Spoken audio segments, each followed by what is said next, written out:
Radhe Radhe. Board यात्रा में आपका फिर से स्वागत है। आज हम लोग फिर से यात्रा करने वाले हैं। यात्रा तो करेंगे लेकिन आपको पता है किसके संग? बोर्ड के संग। और यात्रा करते करते हम लोग समझने वाले हैं आज अगला क्वेश्चन जो कि लिखा गया है। दर्शाना है, हमको क्या करना है? दर्शाना है कि कोई भी धनात्मक विषम पूर्णांक 6q+1, 6q+3 या फिर 6q+5 के रूप का होता है। और जहां पर q जो है वह कैसी संख्या होनी चाहिए? पूर्णांक होनी चाहिए। कैसी संख्या होनी चाहिए? पूर्णांक संख्या। तो चलिए आज हम इसको स्टेप बाय स्टेप समझने का कोशिश करते हैं। तो सबसे पहले क्या करेंगे? तो सबसे पहले हम क्या करेंगे? मानेंगे। क्या करेंगे? मानेंगे। आप लोग भी मेरे संग संग मानिए।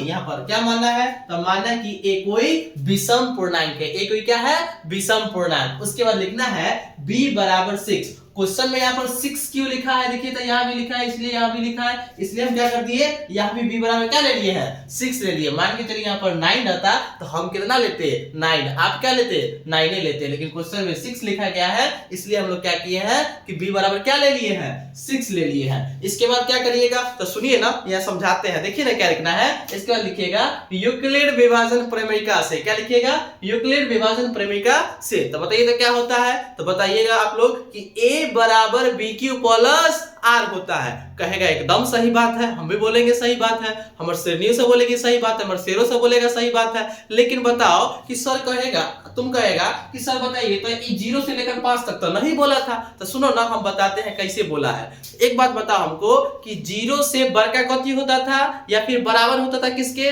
शेष के। और शेष से ही बड़का क्या होता था? भाजक, यानी कि b। तो b का मान 6 है। b का मान कथी है? 6। तो हमको हमेशा क्या लेना होगा? 6 से छोटा। तो 6 से छोटा क्या क्या हो जाएगा? तो 0 से लेकर कहां तक हो जाएगा?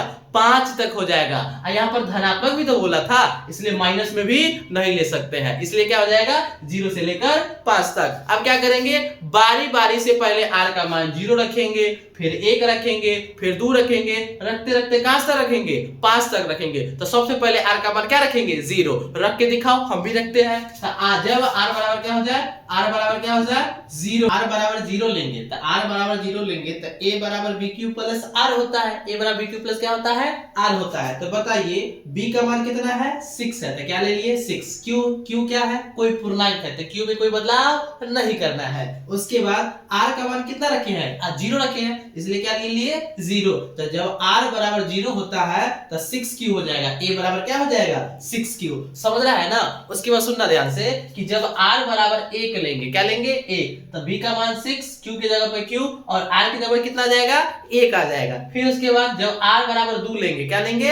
2 लेंगे। तो 2 लेने पर क्या होगा कि b बराबर a बराबर b क्यू प्लस r। तो b का मान कितना आ जाएगा? 6 आ जाएगा। q क्या है? पूर्णांक है, तो q वैसा ही रहेगा। लेकिन r की जगह पे कितना माने हैं? 2, तो इसलिए क्या आ जाएगा? 2। तो यहाँ पर a बराबर 6q प्लस कितना आ जाएगा? 2 आ जाएगा। जब r बराबर 3 माने हैं, कितने माने हैं? 3, तो क्या आ जाएगा? b का मान 6 है, q की जगह पे q रहेगा और r की जगह पे कितना आ जाएगा? 3 आ जाएगा। उसके बाद जब r बराबर क्या लेंगे?